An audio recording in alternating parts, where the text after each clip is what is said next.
इस क्लास की शुरुआत हम जो बीच में आपके 3 माइनर हो चुके हैं, एक और होना है 25% के, तो तीसरा माइनर था उसके फिजिक्स पार्ट से हम डिस्कस कर रहे हैं। डिस्कशन से मतलब हम शुरुआत कर रहे हैं। हो सकता है उस की में कुछ गलती हो, जैसा मुझे लग रहा था। पहला ही सवाल जो था, एक लगभग आपका पढ़ा हुआ सा क्वेश्चन आया था, पढ़ा हुआ तो नहीं लेकिन थर्मल एक्सपेंशन जब हमने रिवाइज किया तो उसमें एक कॉन्सेप्ट डिस्कस हुआ था। मे बी वो जम्बल्ड फॉर्म में होंगे, वहां पे मैंने वो फिजिक्स के अलग करवा लिए थे उससे। देखिए, metal sheet with a large circular hole is heated. A metal sheet with a large circular hole, ये है, इसको हीट किया गया। समझ आ रहा है? इसको आपने हीट किया, द होल गेट्स, क्या होगा बताओ? लार्ज। पता है ना, ये हर डायमेंशन बड़ी होगी तो होल गेट्स लार्जर। आंसर आएगा ए, पर शायद पता नहीं उसमें आपको की दी थी, मुझे की दी थी तो उसमें सी मेंशन कर रखा था, सी नहीं। इसका आंसर जो है वो ए आएगा, कि भाई वो होल भी बड़ा होगा। ठीक है, सी जो ऑप्शन था वो था कि गेट स्मॉलर, मतलब जिस किसी ने ये आंसर सोच के दिया वो यूं सोच के दे दिया कि मेटल एक्सपेंड करेगा तो ये भी अंदर आ जाएगा। ऐसा नहीं होगा, हमने बताया था आपको हर साइज हर डायमेंशन क्या होगा? इंक्रीज। तो क्या समझ आ गया पहला सवाल? ठीक है, क्वेश्चन नंबर सेकंड सुनिए, सेकंड क्वेश्चन। दूसरे सवाल में ये था, यहाँ बैठे हर बच्चे ने दिया होगा ना ये पेपर, तो क्वेश्चन आपको ध्यान आ जाएंगे, जम्बल्ड वे में थे, कहीं कहीं कुछ थे, कोई नहीं। Second question, the value of acceleration due to gravity at the equator. यहां पे इक्वेटर पे बात की जा रही है, खड़े हो? हाँ, मैं पूछ ही नहीं रहा, क्यों इतनी बात बता रहे, बैठ जाओ। सुनो, value of acceleration due to gravity. मैं इस सवाल के बारे में कुछ पूछने वाला था, वो अपना ही सिस्टम लेके चल पड़े। ठीक है, दोबारा खड़े हो। अब मैं जो पूछ रहा हूं उसका जवाब दो ना। अरे खड़े हो जाओ, बैठिए, मैं ये पूछ रहा हूं, इसका जवाब दो। एक हमने पढ़ा है कभी चोर की दाढ़ी में तिनका, वो वाली बात हो रही। मेरे दिमाग में नहीं कुछ, मैं कुछ बोल नहीं रहा, मैं अपना पूछ रहा हूं। इधर देखिए, ये अर्थ रोटेट करती है, इसकी वजह से जी की वैल्यू पे कहां इफेक्ट होता है? पोल पे कि इक्वेटर पे? ना, फिर तो आपको नहीं पता। इक्वेटर पे मैक्सिमम इफेक्ट। देखो, यहां कोई आदमी होगा, यहां कोई आदमी होगा, वो इतने रेडियस में घूम रहा होगा, समझ रहे हो? इतने रेडियस में घूम रहा होगा तो इस पे एक सेंट्रीफ्यूगल फोर्स बाहर की तरफ लगेगा, थोड़ा सा ही लगता है, बहुत ज्यादा नहीं। Centrifugal force m omega square, इसका रेडियस, समझ रहे हो? धरती के रोटेशन के कारण। तो जो अर्थ अट्रैक्ट कर रही थी उसमें कुछ कमी हो जाती है, तो जी थोड़ा सा कम होगा, due to rotation of earth g कम होगा। सबसे बड़ा रेडियस कहां होगा किन इंसानों के लिए? इक्वेटर वाले इतने बड़े रेडियस में घूम रहे हैं, तो वहां सेंट्रीफ्यूगल फोर्स मैक्सिमम होगा, तो जी की वैल्यू में कमी सबसे ज्यादा होगी। अब मेरा सवाल आपसे ये है, पोल वाले पे क्या फर्क पड़ेगा? पोल पे रेडियस कितना है? 0, तो कोई फर्क नहीं पड़ेगा, कोई सेंट्रीफ्यूगल फोर्स नहीं लगेगा। इक्वेटर पे मैक्सिमम। तो ये बताओ, इक्वेटर पे रोटेशन की वजह से जी कम होता है कि जी ज्यादा होता है? कम। ये बात तो आगे समझ। इसी सवाल में आगे पूछा है दूसरे पार्ट में कि रोटेशन ऑफ अर्थ तो सेकंड नंबर पे था, नॉन स्फेरिसिटी ऑफ अर्थ का क्या इफेक्ट होता है? नॉन स्फेरिसिटी ऑफ अर्थ, ये तो रोटेशन ऑफ अर्थ का आया। रोटेशन ऑफ अर्थ की वजह से पोल के मुकाबले इक्वेटर पे जी कम होगा या ज्यादा? कम होगा। नॉन स्फेरिसिटी हमने पढ़ी है कि अर्थ की शेप ऐसी होती है, पोल पे रेडियस छोटा होता है और इक्वेटर पे, और जी एट द सरफेस का फॉर्मूला होता है GM/r²। अब आप बताओ, due to non spherical shape पोल पे जी की वैल्यू ज्यादा होगी या इक्वेटर पे? बैठ जाओ, इतना टाइम नहीं, बैठ जाओ। ये तुरंत दिखना चाहिए, जहां रेडियस ज्यादा है वहां कम होगी, तो पोल पे ज्यादा होगी और जी पे ना, इक्वेटर पे कम। अब देखिए सवाल क्या था, सुने। The value of acceleration due to gravity at the equator is found to be smaller, at the equator is found to be smaller than at the poles. Poles के मुकाबले इक्वेटर पे वैल्यू कम आ रही थी, है ना? समझ आ गया यहाँ तक? तो इसका कारण ये पूछता है, क्या कारण है? नॉन स्फेरिसिटी ऑफ अर्थ या रोटेशन ऑफ अर्थ? दोनों की वजह से कमी आ रही, तो बोथ आ जाएगा। Clear? Question number 3, Doppler effect का एक सवाल था। तीसरे सवाल पे हम चले। डॉपलर इफेक्ट का, भाई आपके पेपर आपको अच्छे से आने चाहिए, और अभी मुझे याद दिलाना, ये पेपर खत्म होते ही इसी क्लास में हम एक क्वेश्चन डिस्कस करेंगे जो माइनर का, वो अर्थ लेंस थोड़ा दूर है, अर्थ नहीं आई डिफेक्ट है ना। जस्ट ये क्लास खत्म होती, गलत है वो सवाल, बता देता हूँ उसका सही तरीका क्या होना चाहिए, लैंग्वेज क्या होनी चाहिए और आंसर क्या जो दिया है उसके हिसाब से, ठीक है। वो तो ठीक है, वो गलत था लेकिन आपका चेक हो चुका, वो मेजर था ना वो, लेकिन मैं अभी बता दूंगा वो क्या था। क्वेश्चन नंबर 3 देखो। 3, the engine of A train moving on a straight track sound से विसल एट ए फ्रीक्वेंसी एफ। कोई ये ट्रेन जा रही है, ये ट्रेन ही जा रही है, ठीक है। इसका जो इंजन है उससे जो आवाज चलती है उसकी फ्रीक्वेंसी कितनी दी है? F. The frequency heard by the passenger sitting in the train, यहीं पे कोई बैठा है, ठीक है, तो उसको कितनी फ्रीक्वेंसी सुनाई देगी? कम। इंजन उससे दूर जा रहा है, समझ गए हो? अगर वो आदमी रोड पे नीचे खड़ा होता, ट्रैक पे खड़ा होता तो कम, ये दूर जाती। अगर आगे खड़ा होता तो ज्यादा। अप्रोच केस होता तो ज्यादा, सेपरेशन केस होता तो कम। अभी कोई सा भी केस नहीं है, तो आंसर क्या आएगा? सेम। समझ आ गया?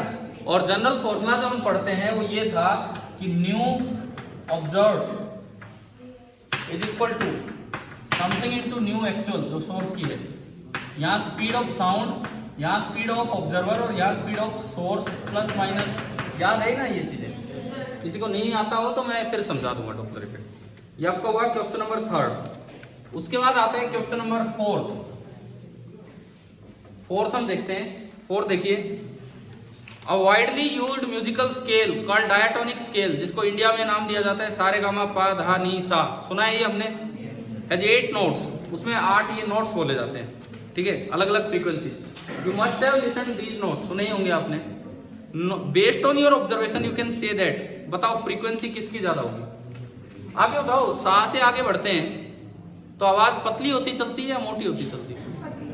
पतली होती है ना। सारे गामा, कोई म्यूजिकल आदमी हो यहाँ तो बता सकता है हमें, ठीक है, म्यूजिकल इंसान हो।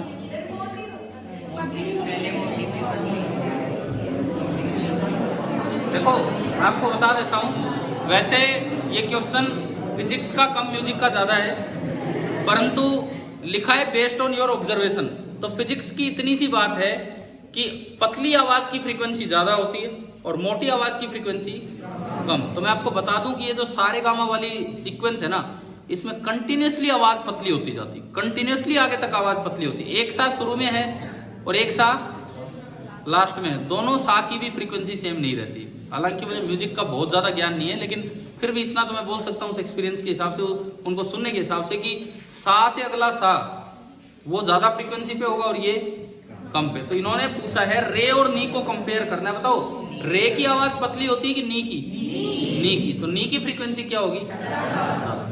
समझ आ गया? Question number 5, temperature of water at the surface of a deep lake.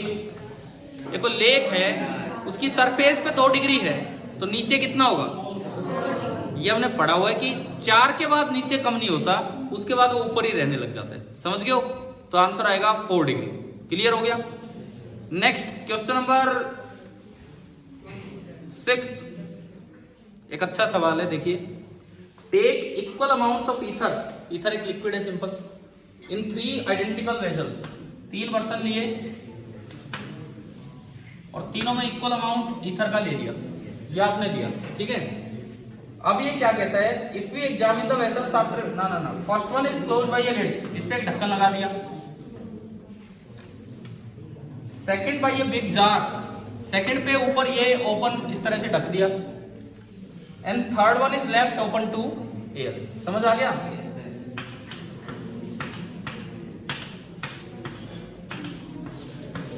अच्छा ये क्वेश्चन किस पे बेस्ड है?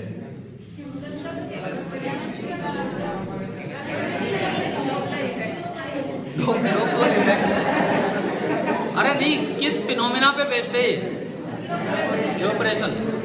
आप इसको केमिस्ट्री और फिजिक्स में ब्रेक नहीं कर सकते, बिकॉज हीट एंड थर्मो यहां भी आता है, थर्मल प्रॉपर्टीज ऑफ मैटर यहां भी आता है, ठीक है, और फ्लूइड वाला पार्ट भी यहां आता है। तो जिस भी चैप्टर का ये सवाल है।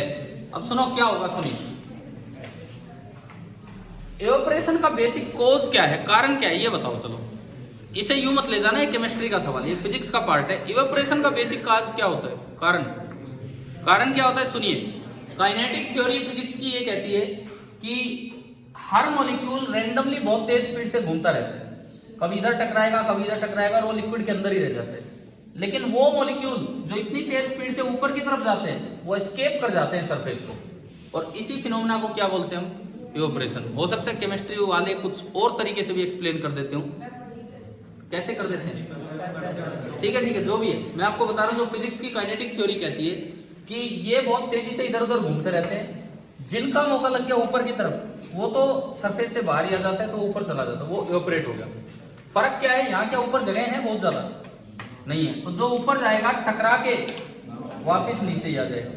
इसमें कुछ देर तो जाएंगे ऊपर, कुछ देर तो जाएंगे, लेकिन जब ऊपर जगह भरने लगेगी तो वो भी टक्कर खा के फिर वापस एक इक्विलिब्रियम हो जाएगा। और इसमें क्या है, जाओ जिसको जाना है जाओ, जिसको जाना है जाओ, तो बार बार मौका लगेगा। और धीरे धीरे आप चाहे ओपन में पानी रख के देख लो कि पानी अपने आप सूख जाता है कि नहीं, वो सूख थोड़ी जाता है, क्या हो जाता है, वो इवेपोरेट हो जाता है। समझ गए हो ना। इवन बिल्कुल हार्ड फ्लोर है, उस पर भी आप पानी डाल दो, पोंछा नहीं लगाया तो क्या थोड़ी देर में अपने आप गायब हो जाता है, थोड़ी देर नहीं तो 1 घंटे 2 घंटे में होता है ना, तो वो क्या कर जाता हूँ, इवेपोरेट हो जाता है। तो अब बताओ क्या होना है, इसमें लेवल क्या रहेगा, सेम, इसमें थोड़ा डिक्रीज होगा, इसमें पूरा ही खत्म हो जाएगा। इवेपोरेशन का एक अच्छा सवाल था, समझ आ गया, क्लियर है, ठीक है। नेक्स्ट क्वेश्चन नंबर 7 देखो।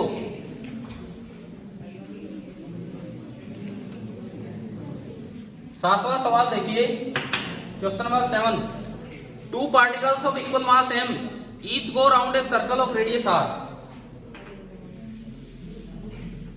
ये भी एक अच्छा सवाल है। 2 पार्टिकल है, r रेडियस में घूम रहे हैं, under the action of their mutual gravitational attraction. अब भाई देखो, जब कोई सर्कल में घूम रहा होगा कांस्टेंट स्पीड से, तो नेट फोर्स किधर लगेगा उस पे, टुवर्ड्स द सेंटर, और फोर्स लगाने वाला केवल दूसरा पार्टिकल है। फोर्स लगाने यानी कि दूसरा पार्टिकल यहां होगा, तभी तो फोर्स टुवर्ड्स द सेंटर लगेगा, नहीं तो पता नहीं किधर लग जाएगा। समझ में आ रहा है, यानी कि 1 m मास यहां है और 1 m मास यहां है, और रेडियस ऑफ द सर्कल कितना है, r। 1 m इधर 1 m उधर, और रेडियस ऑफ द सर्कल है r। समझ आया यहां तक, ठीक है। अब ये बोलता है the speed of each particle is, केवल और केवल एक पार्टिकल पे न्यूटन लॉ लगा लो, केवल एक पार्टिकल पे न्यूटन लॉ। इस पे मैंने लगाया, इस पे नेट फोर्स कितना लगेगा, ये अट्रैक्ट करेगा अपनी तरफ, कितना, g m1 m2 upon 2r का होल स्क्वायर, 4r स्क्वायर, और इसकी acceleration towards the centre v square by r। याद है क्या सभी को। तो अगर आप न्यूटन लॉ लगाएं तो net force g m square upon 4r square is equal to mass into centripetal acceleration, जो कि कितनी होगी, v स्क्वायर बाई r। एक r से एक r, एक m से एक m भी कैंसिल, तो v कितना आ गया, under root of g m upon 4r, ये आ गया, under root of G M upon 4r। बताओ ये समझ आया कि नहीं, मतलब पावर हाफ की तरह दिखा रखा था इसमें, तो पावर हाफ। आपको सवाल ध्यान आ रहे हैं, ये माइनर दिया था और थे ये क्वेश्चन, पेपर है आप लोगों के पास घर पे, मतलब हॉस्टल में, हाँ तो आपको निकाल के देख सकते हो, कुछ अलग हो इससे तो बता दें। क्वेश्चन नंबर 8 फ्लूइड का एक क्वेश्चन, बातें नहीं यार, बातें नहीं। 8वां सवाल देखते हैं।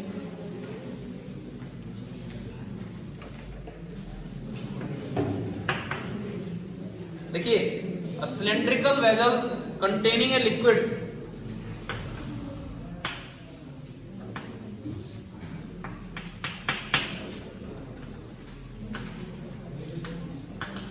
ये ओपन है, इस close by a smooth piston of mass m। यहां पे एक पिस्टन रखा और इस पिस्टन का मास कितना है m, area of cross section is a, atmospheric pressure यहाँ है P नॉट, ऊपर ओपन टू एयर है, the pressure of the liquid just below the piston is, ये हाइट मान लो h है कोई भी, इन्होंने यहाँ नहीं पूछा, कहाँ पूछा है, जस्ट यहाँ। एक तो एटमॉस्फेयर का सारा दबाव होगा, साथ में थोड़ा दबाव और किसका होगा, पिस्टन के वेट का, तो यहाँ नेट प्रेशर कितना आ गया, P not plus mg upon a, यहाँ पूछता तो प्लस रो जी और आ जाता, आ गया समझ, और यहाँ होता तो यहाँ कितना है P नॉट। क्लियर है सभी को, ठीक है। क्वेश्चन नंबर 9, कौन सी क्लॉक है भाई, वर्टिकल ना सॉरी स्प्रिंग मास क्लॉक। एक दो बातें याद रखना, पेंडुलम क्लॉक जो होती है उस पे ग्रेविटी की वैल्यू चेंज होने से टाइम पीरियड चेंज हो जाता है, स्प्रिंग क्लॉक जो होगी उनमें कभी भी टाइम चेंज नहीं होगा। तो स्प्रिंग क्लॉक बोलते ही तो आसान हो गया ये सवाल। इसमें लिखता है wall clock uses a vertical spring mass system, एक vertical spring mass system use हुआ है to measure the time, each time the mass reaches an extreme. अब ये बात भी ध्यान से सुनो, each time the mass reaches an extreme the clock advances by a second, tick tick tick tick. कौन सी घड़ी होती है, पेंडुलम वॉच होती है, लेकिन इसने वो चीज यहां भी कर रखी है, स्प्रिंग वॉच में वो कर रखा है क्या, कि जब भी उसका एक ब्लॉक एक्सट्रीम पोजीशन पे जाएगा 1 सेकंड घड़ी आगे हो जाएगी, दूसरी एक्सट्रीम पे जाएगा 1 सेकंड पीछे नहीं आगे होगी, नहीं सर घड़ी नहीं चलेगी आगे, समझ गए हो ना, तो आगे चलती रहेगी। तो अगर पूछे इसका टाइम पीरियड कितना है स्प्रिंग ब्लॉक सिस्टम का, अगर इसी सवाल में ये पूछ लिया था इस स्प्रिंग ब्लॉक सिस्टम का टाइम पीरियड कितना है, सेम कितना है भाई, इसमें यूं दिया है ईच टाइम जब एक ब्लॉक एक से एक दूसरी एक्सट्रीम पे जाता है घड़ी 1 सेकंड आगे हो जाती है। इस स्प्रिंग ब्लॉक सिस्टम का टाइम पीरियड कितना है, 2 सेकंड। आ रहा है ना समझ रहे हो, ये सवाल नहीं है लेकिन क्वेश्चन तो वैसा ही है, मतलब जरूरी नहीं कि पेंडुलम ही हो, स्प्रिंग क्लॉक भी हो सकती है और उसका भी टाइम पीरियड 2 सेकंड है। घड़ी के अंदर जो SHM यूज किए जाएंगे उनका टाइम पीरियड कितना मिलेगा आपको, 2 सेकंड। ठीक है, इसके बाद सुने, आप इस क्लॉक को पोल पे ले गए, इक्वेटर से पोल पे ले गए, तो बताओ क्या होगा, टाइम पे कोई फर्क पड़ेगा, ये तो स्प्रिंग क्लॉक है नहीं पड़ेगा। अगर यही सवाल होता सिंपल पेंडुलम के लिए, तो देखो इक्वेटर से पोल पे गए तो पोल पे जी ज्यादा होता है कम ज्यादा, तो टाइम पीरियड का फॉर्मूला होता है 2π/L/g, जी ज्यादा तो टी कम तो घड़ी तेज होगी या घड़ी स्लो होगी, तेज फास्ट होगी, समझ आ गया, ठीक है। इसके बाद देखें, इसके बाद अगला सवाल 10th, आपने अगर अपने प्रीवियस ईयर क्वेश्चन देखे हो तो डेसिबल वाला आ चुका उनमें, है ना, तो रफली the minimum Audible sound level is 0, वो 0 डिफाइन ही ऐसे किया है। हाँ, जब इंटेंसिटी इतनी होती है ना 10⁻⁻12 वोट पर मीटर स्क्वायर, जब इंटेंसिटी इतनी होती है तो वो एक रफ सा आइडिया है कि ये लगभग मिनिमम ऑडिबल साउंड है, और इसके कोरस्पॉन्डिंग I/I0 1 हो जाता है, और उसका लॉग लेंगे तो कितना हो जाएगा 0। क्या आपको डेसिबल में याद है साउंड लेवल, सभी को याद है, बताओ, ठीक है याद है, तो चलो, तो इसका आंसर आएगा 0 डेसिबल। नेक्स्ट है 11th, a satellite is to revolve round the earth in a circle of radius 8000 kilometre. था ये क्वेश्चन उसमें ही, या मुझे कुछ और ही दे दिया, था कि नहीं है बताओ, था ये। With what speed should this satellite be projected into the orbit, ये तो ऑर्बिटल स्पीड पे है सीधा, ऑर्बिटल स्पीड पे ये क्वेश्चन है, ऑर्बिटल स्पीड पे ये क्वेश्चन है। देखिए ऑर्बिटल स्पीड का फॉर्मूला क्या होता था, √gm/r। तो आपको दिया सर्कल का रेडियस है 8000 किलोमीटर, या r दे दिया 8000 किलोमीटर। अच्छा, अर्थ का मास कितना होता है, ये तो हमें याद होनी चाहिए, g की वैल्यू कितनी होती है, तो स्पीड पूछिए ऑप्शन ए 118 किलोमीटर पर सेकेंड, 708 किलोमीटर पर सेकेंड, 7.08, 1.18। सोल्व कर लोगे?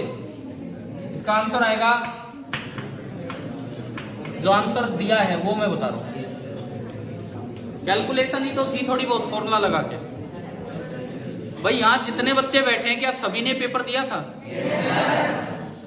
तो ये समझ तो आना चाहिए ना कैसे सवाल हो रहे हैं। ठीक है, क्वेश्चन नंबर 12, 12वां सवाल आपके पेपर में कहीं होगा। ये देखो, इसमें एक लिखता है the area of cross section of two arms of a hydraulic press. ये होती है हाइड्रोलिक प्रेस इस तरह की, एक का एरिया कम होता है और एक का एरिया ज्यादा। एक साइड एरिया है 1 सेंटीमीटर स्क्वायर, पास्कल लॉ की ऊपर बेस्ड है क्वेश्चन, और एक साइड एरिया है कितना, 10 centimetre square. A force of 50 Newton is applied on the water in the thicker arm। thicker arm मतलब इस साइड फोर्स लगाया 50 न्यूटन का। अब सुनो, सबसे पहली बात, सवाल पे भी आते हैं। खड़े हो यार, बीच में खड़े हो जाओ, पीछे बैठ जाओ, जो खाली बेंच है वहां बैठ जाओ। सुनो, What force in Newton should be applied on the water in the thinner arm? इधर मैं कितना फोर्स लगाऊं so that the water may remain in equilibrium? देखिए, पहली बात, जब आप इसको दबाओगे तो ये ऊपर चलेगा, तो इधर से नीचे से कुछ एक्स्ट्रा फोर्स जनरेट हुआ होगा। जितना जनरेट हुआ उतना ही आपको लगाना पड़ेगा। तो ये पूछ है, ये कितना जनरेट होगा? पहली बात, यहाँ प्रेशर कितना बढ़ा दिया आपने। यहाँ पे मैं अगर प्रेशर की बात करूं तो जो आपने बढ़ाया 50/10 × 10⁻⁻4, 50/10 × 10⁻⁻4, सही लिखा ये। पास्कल्स लॉ क्या कहता है?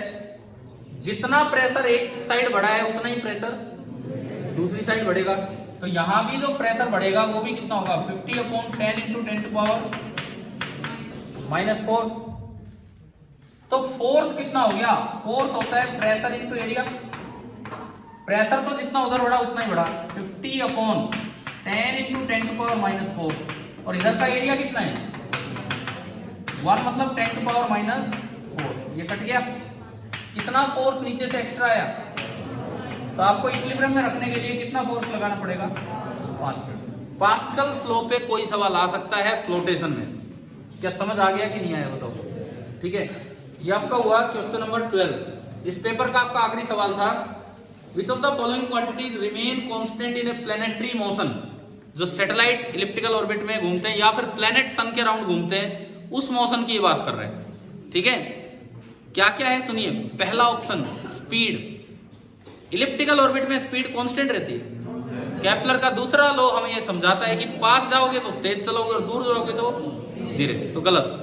दूसरा एंगुलर स्पीड, वो भी वही है, स्पीड ज्यादा तो एंगुलर स्पीड ज्यादा होगी और वहां एंगुलर स्पीड कम हो रही होगी। समझ गए हो कितनी रेट से एंगल रोटेट हो रहा है। थर्ड काइनेटिक एनर्जी, ये तो तीनों ही एक जैसे ऑप्शन आ गए। And fourth angular momentum. क्या ये नई टर्म थी क्या हमारे लिए? एक बार पढ़ चुके हम पहले। सुनो, आप एक चीज याद रखो, जब भी कभी सेंट्रल फोर्स लगता है पार्टिकल पे तो उसका टॉर्क 0 होता है। टॉर्क 0 होने का मतलब है कि एंगुलर मोमेंटम क्या रहेगा, कांस्टेंट। सेंट्रल फोर्स क्या होते हैं, जो एक पार्टिकल दूसरे पार्टिकल पे अलोंग द लाइन जॉइनिंग लगाए। अब ये बताओ, जब सैटेलाइट में ना प्लेनेट जब घूमता है सन के चारों तरफ, जब प्लेनेट घूम रहा होता है तो सन क्या हर वक्त प्लेनेट को अपनी तरफ अट्रैक्ट करता है क्या? यहां आएगा तो भी प्लेनेट पे इधर फोर्स, यहां आएगा तो भी। तो ये सेंट्रल फोर्स, और सेंट्रल फोर्सेस का टॉर्क कितना होता है? टॉर्क अगर 0 है, जिस तरह से F हम पढ़ा करते हैं dp/dt पढ़ते हैं, फोर्स और linear momentum Newton second law पढ़ते हैं, इसी तरह से एक एंगुलर फॉर्म होती है इस इक्वेशन की, टॉर्क = dl/, और सेंट्रल फोर्स है तो टॉर्क 0, यानी कि डिफरेंशिएशन 0। किस चीज का डिफरेंशिएशन 0 होता है? जो चीज कांस्टेंट रहे। तो यानी कि जो एंगुलर मोमेंटम है, एंगुलर मोमेंटम वो क्या रहेगा, कांस्टेंट। पहले तो आप ये बताओ, क्या ये यहां तक ये समझ आ गया? ये पेपर हमने डिस्कस किया, क्लियर हो गया? ठीक है, अब मैं इसके बाद आता हूं एक और सवाल पे, जो ह्यूमन आई का था, जो लास्ट टाइम आपने पूछा था संजू, है ना, तो गलत तो लग ही रहा था, लेकिन वो उसमें बताता हूँ करेक्शन क्या है। वो जिसने भी बनाया गलत तरीके से बना दिया, ठीक है, या किसी बुक से लिया होगा तो वहां गलती मिल जाती है। देना भाई वो सवाल है। तो मेजर था, अभी पिछला मेजर था कि कौन सा मेजर था, देखो एक बार, कौन कब का मेजर है वो, ले आओ जल्दी लेके आओ।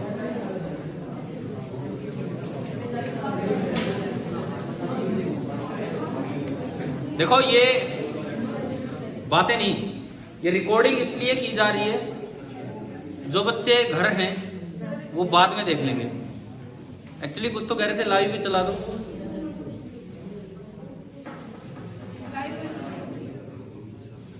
लाइव भी कर दें इसको।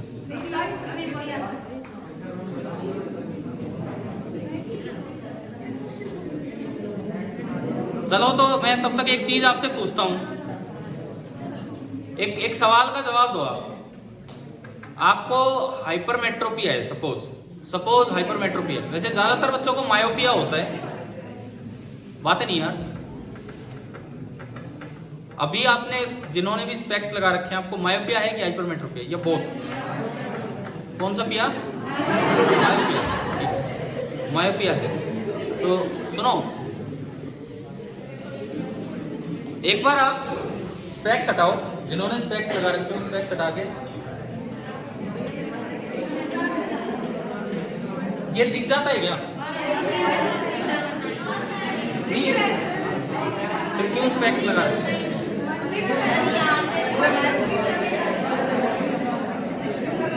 लाओ जल्दी दो। कौन सा क्वेश्चन था? हाँ ठीक है बैठो। देखिए इधर ध्यान दीजिए, इधर देखिए। मैं बोर्ड पे एक सवाल लिखता हूँ, ये क्वेश्चन नंबर 93 है आपके पेपर का, किसी मेजर का। सवाल बनाने वाले ने, बुक वाले ने या किसी टीचर ने एक गलती इसमें कर दी, और पहले तो मैं जो इसमें लिखा है वो लिखता हूँ, उसका क्या मतलब उस पर आते हैं। अरे बातें नहीं, पीछे बहुत सीट खाली पड़ी है।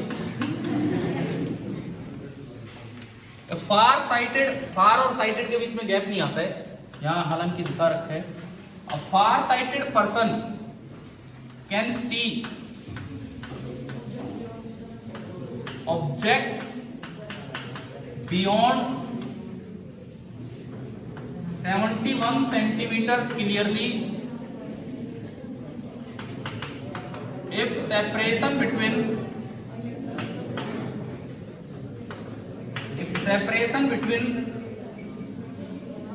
glasses and eye lens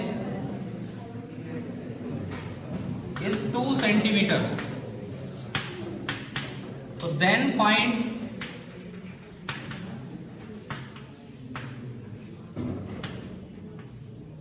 the focal length of glass. Option छोड़ो, बस ये है, ये आपका सवाल है, ठीक है। लीजिए भाई पेपर लीजिए। देखो इसमें क्या मिस्टेक हो रही है, इधर बताता हूं। ये लिख रहा है कि फार साइटेड पर्सन 71 सेंटीमीटर दूर तक की चीजें देख पा रहा है, कब? जब उसने एक ग्लास यूज कर रखा है और ग्लास और आई लेंस के बीच का सेपरेशन कितना है। तो ये पूछता है कि बताओ फोकल लेंथ ग्लास की कितनी होगी, नहीं बता सकते। इसमें फिर आई बॉल का साइज और कई चीज आ जाएंगी। अब मैं इसको थोड़ा ठीक करके देता हूं। होता क्या है, ये सवाल कैसे आते हैं, ये आना यूं चाहिए था यहाँ पे, बिना किसी लेंस के वो कहां तक की चीजें देख पा रहा है, 71। अब क्या इस सवाल में उसके नियर पॉइंट का आइडिया लग रहा है कहां है? क्या इस सवाल में कहीं उसका नियर पॉइंट बता रखा है कहां है? नहीं बता रखा, क्योंकि इन्होंने तो तब की सिचुएशन दी जब उसने क्या यूज कर लिया, लेंस, ग्लास, ठीक है। ये सवाल क्या होते हैं, कैसे आना चाहिए? A far sighted person can see objects beyond 71 centimetre clearly. अब मैं चेंज करता हूं इसे, कब? ये इतना तो कब होगा,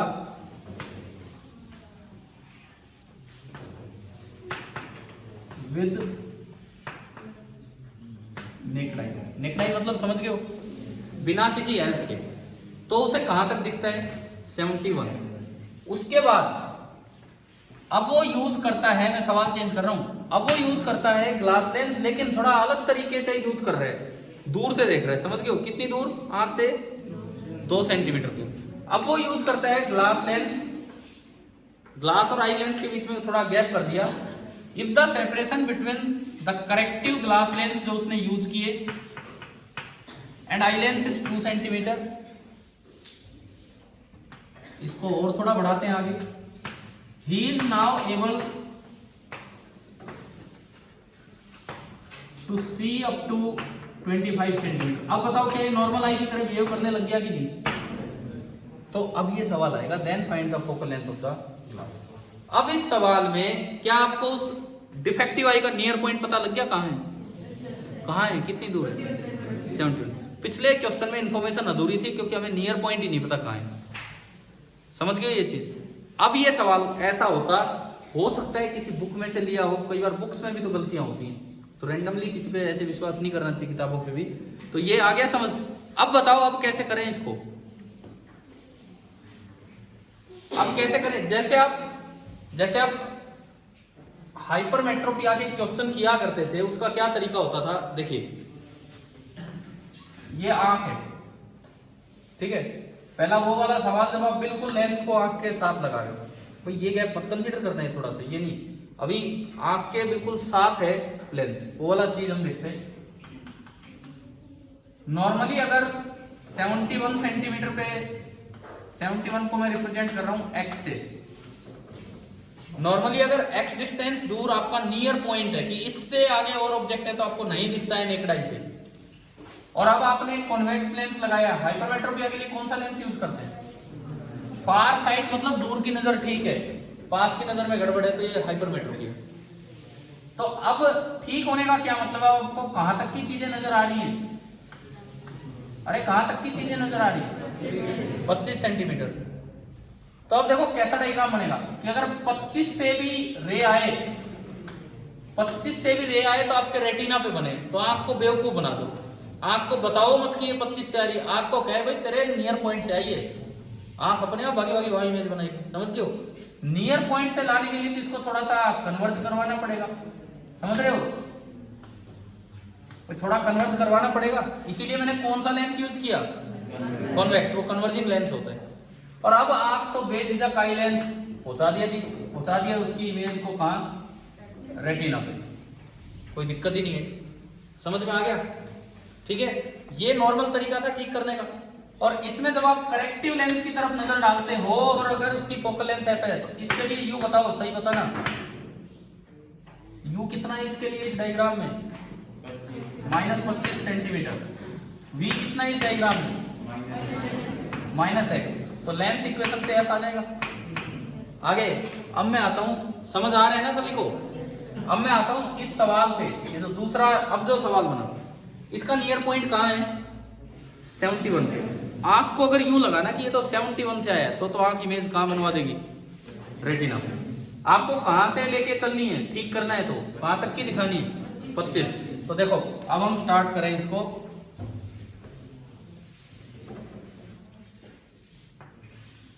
दिस इज द डिफेक्टिव आई। अब डिफेक्टिव आई के आईबॉल का साइज भी आप अंदाजा नहीं लगा सकते हो, जैसे नॉर्मल 2.5 सेंटीमीटर होता है, डिफेक्टिव आई में तो पता नहीं फिर कितना होगा, थोड़ा बहुत चेंज हो सकता है। इसके आप आगे आपने एक लेंस यूज किया लेकिन थोड़ा दूरी पे ही, पता नहीं कैसा चश्मा बनवा लिया आपने, चश्मा ही ऐसा बनवा लिया वो वहां जाके फिट हो रहा है। समझ गए हो क्या? समझ गए हो? इस तरह का है। ये गैप कितना रह रहा है? गैप कितना रह रहा है? 2 सेंटीमीटर। अब देखिए आपको कहां तक की चीजें ठीक ठाक दिख जाती है? अरे आपकी डिफेक्टिव आई का कितनी दूर था? मतलब अगर आपको लगा कि यहां से कुछ आया है तो आपको लगेगा ये तो अपना ही है, ले चलो इसको, तो ले चलो इसको, तो कहां ले चलो? कहां ले चलो? रेटिना पे, ठीक है ना? मुझे लगा कभी यही नाम बोल रहे हो। सुनो तो भाई आपको ठीक कौन से करने हैं? जो आंख से कितनी दूर है? जो कि आंख से 25 सेंटीमीटर दूर है, उनको भी ठीक कर लेना है, उनको भी ठीक कर लेना है, ठीक है? तो चलाओ जी, यहां से रे चलाओ, आओ भाई, आप भी हो। हाँ ठीक है, आपने क्या करना है? उसको कन्वर्ज करना है कि डाइवर्ज? कन्वर्जिंग लेंस ही लगा रखा है। क्या ये डायग्राम बन गया सही? तो अब आप बता दो इसकी फोकल लेंथ अगर मुझे चाहिए f, फिलहाल इस डायग्राम के अकॉर्डिंग इसके लिए u बताएं कि कितना है।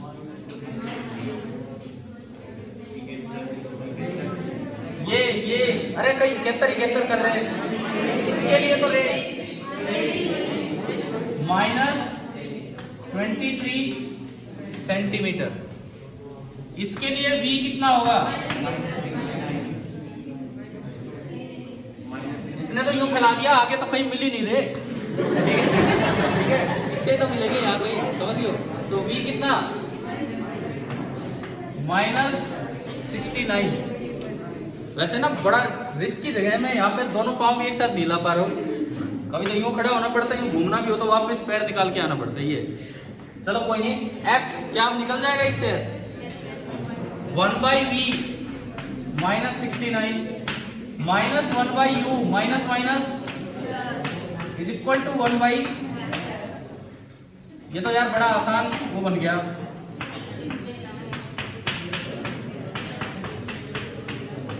f आ रहा है 69 बाई कितना है?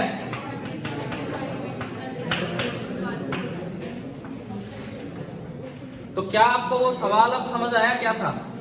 गलत था, वो बोनस ही है अगर वो इस तरह से। लेकिन इस वक्त हमारा ध्यान इन चीजों पे नहीं होना चाहिए, मार्क्स एक बढ़ना है नहीं बढ़ना है। मैं तो पीछे भी बीच में ऐसा हुआ है, करेक्शन हुए एक दो क्वेश्चन में, तो हमने ज्यादा ध्यान नहीं दिया उसको करेक्ट करवाने पे, है ना, क्योंकि पेपर कहीं कहीं से बन के आ रहे होंगे। मैं आपको सही बता रहा हूँ कि किस तरह से। क्या ये समझ आ गया? ठीक है। अब उसने वो जो पेपर है अगर आपके पास है तो उसमें करेक्शन करके वो करेक्शन मेंशन कर देना कि क्या गलतियां हैं और क्या होना चाहिए था। कि क्लियर हो गया ये सभी को? ठीक है। अब मैं एक सवाल पूछता हूं कि लेंस तो दूर लगा दिया, आपको हाइपरमेट्रोपिया है और आपने एक लेंस लगा रखा था। लेंस लगा के आपको मान लो कहां तक की चीजें ठीक दिख रही होंगी? 25 तक की, यही तो मतलब है। मेरे को और पावरफुल लेंस दे दिया तो क्या 15 तक की चीजें दिख जाएंगी? क्यों? और मान लो मेरे को कम पावर का लेंस दिया तो क्या 25 तक की दिखती रहेंगी? No sir. हाँ सही है, आपके दोनों आंसर सही हैं। सपोज आपका जो नियर पॉइंट है, थोड़ी सी आंख में गड़बड़ है, और जो नियर पॉइंट है वो 50 सेंटीमीटर पे है और नॉर्मल आई का कहाँ होना चाहिए था? 25 पे, वो 50 पे है। एक कुछ पावर का लेंस, एक बार पावर देख लेते हैं ना उसकी क्या होगी। 50 वाले को ठीक करना है, 50 वाले को ठीक करना है तो 25 से आने दो, आंख को बेवकूफ बनाओ, आंख को लगेगी कहां से आ रहा है?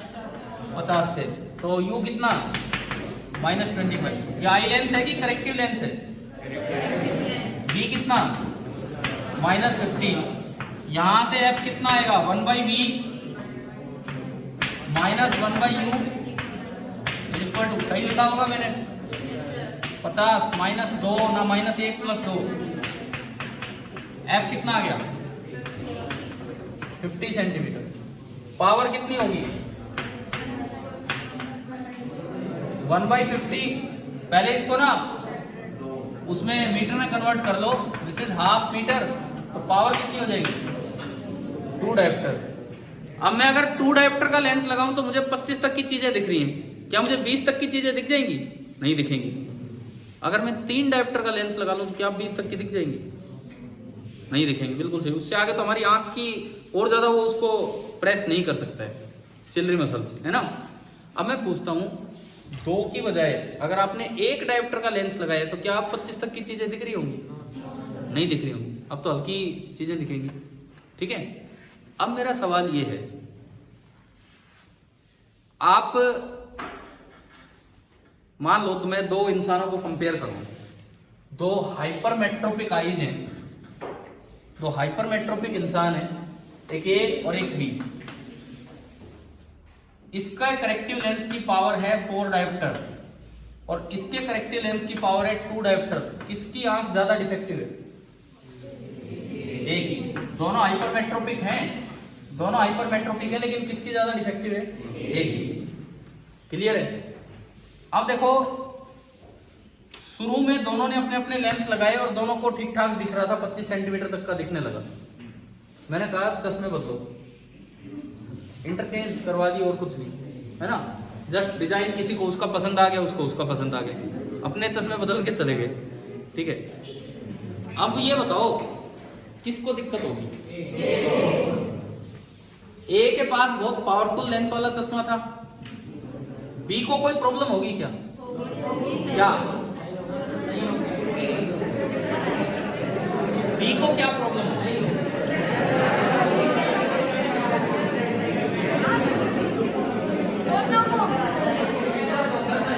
बी तो अगर प्रॉब्लम हुई ना, बी अपनी प्रॉब्लम को दूर कर सकता है चश्मा थोड़ा आगे करके। वही समझा रहा हूं, ये जो अभी सवाल किया। बी, अगर आप एक हाइपरमेट्रोपिक आई को ज्यादा पावर का लेंस दे देते हो तो भी वो अपने चश्मे को थोड़ा सा दूर करके उसे उतना ही इक्विवेलेंट पावर का बना सकता है, लेकिन अगर कम पावर का लेंस देते हो तो नहीं बना पाएगा। समझ में आ रहा है क्या? वो तो भाई थोड़े वो लंबी स्टिक लगवा ले जैसे चले, बता रहा हूँ। अरे कोई बात नहीं, छोड़ो छोड़ो उस चीज को।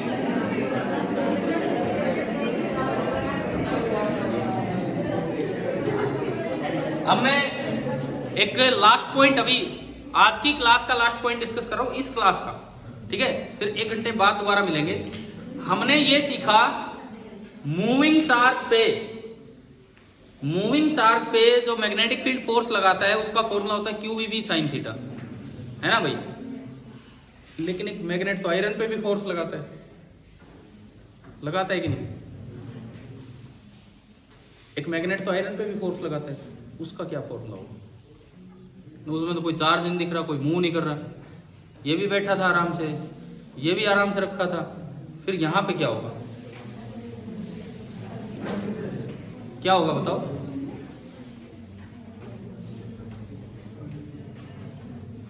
समझ आ गया? कल शाम को एक बच्चे ने पूछा था ये क्वेश्चन, खैर उनको तो हमने वहां जवाब दे दिया था, उसी क्लास में हो गया। मतलब जो भी गिने चुने बच्चे उस क्लास में प्रेजेंट थे, 20 बच्चे थे, तो उनको तो मैंने वो बता दिया।